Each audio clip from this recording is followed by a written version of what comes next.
องประชุมตรวจสอบการคุ้มครองทรัพย์สินแห่งรัฐและสหกรณ์ประจำปี 2024 ในตอนเช้าวันที่20มิถุนายน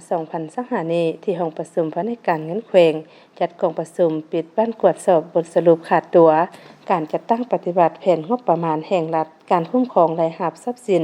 และสหกรณ์ประจำปี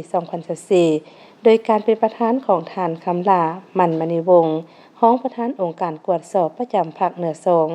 มีท่านปริญญาเอกบรรษัยสุขสันต์กรรมการพรรคแขวงเลขาคณะพรรคหักทานหัวหน้าแผนกการเงินแขวงมีบรรดาคณะทีมงานตรวจสอบประจำภาคเหนือ2มีผู้ต่างหน้าจากสภาประชาชนแขวงองค์การกวดกาภาครัฐแขวงบรรดาหัวหน้าแผนกของหัวหน้าแผนกการออมข้างแขวงขณะการที่เกี่ยวข้องภายในของแผนกการเงินแขวงสหกรณ์ประจำแขวงเข้าร่วมในกองประชุมท่านกองคำนประเสริฐหัวหน้าคณะตรวจสอบเวียกงานสหกรณ์ประจำแขวงพงศรีผ่านบทบันทึกผลการตรวจสอบสหกรณ์ประจำแขวงเป็นขณะการหนึ่งที่เคลื่อนไหวรวมศูนย์ตามสายต่างมีพระบทบาทเป็นเสนาธิการให้กรมสหกรณ์และองค์การปกครองท้องถิ่นมีหน้าที่ประสานเสริมทบกับองค์การจัดตั้งขันต่างๆของแขวงและเมืองในการเคลื่อนไหวคูดค้นได้รับเข้างบประมาณแห่งรัฐพร้อมทั้งคุ้มครองบรรดาหัวหน่วยธุรกิจและหัวหน่วยรายรับงบประมาณภายในแขวงให้เคลื่อนไหวถูกต้องตามกฎหมายและระเบียบการที่เกี่ยวข้อง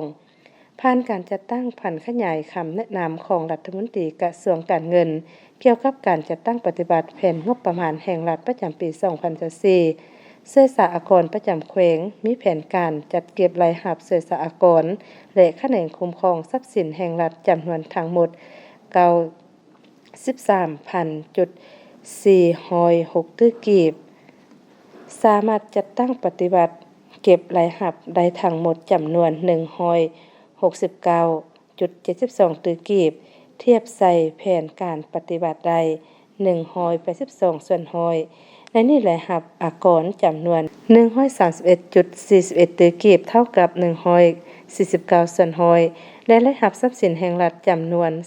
38.31 ตื้อกีบเท่ากับ703ส่วนร้อยผลการตรวจสอบคืนสหกรณ์ประจำแขวง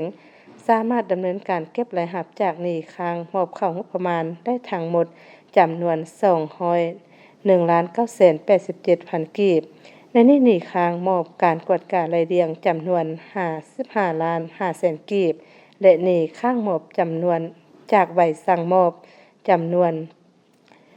146ล้านกว่ากีบยอดเดือนหนี้ต้อง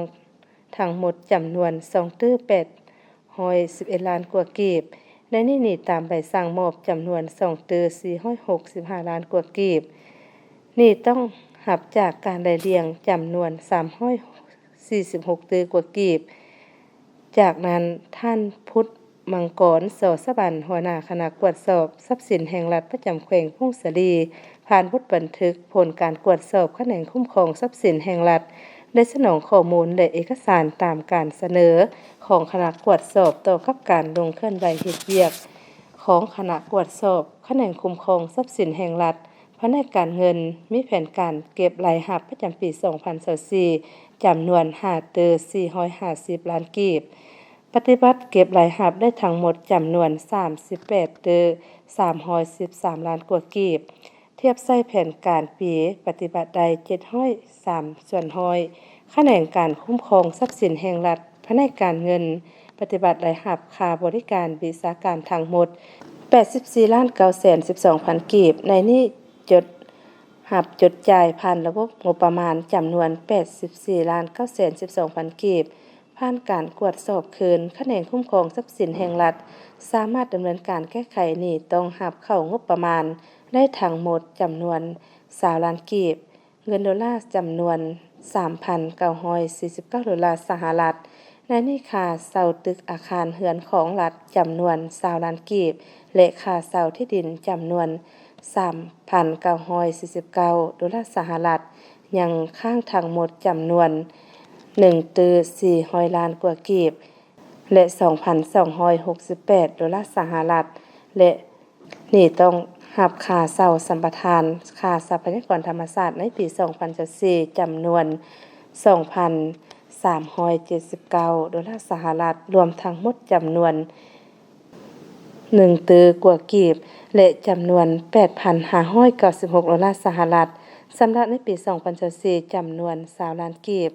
$3,949 สหรัฐและยังค้างจำนวน1ตือ400ล้านกว่ากีบ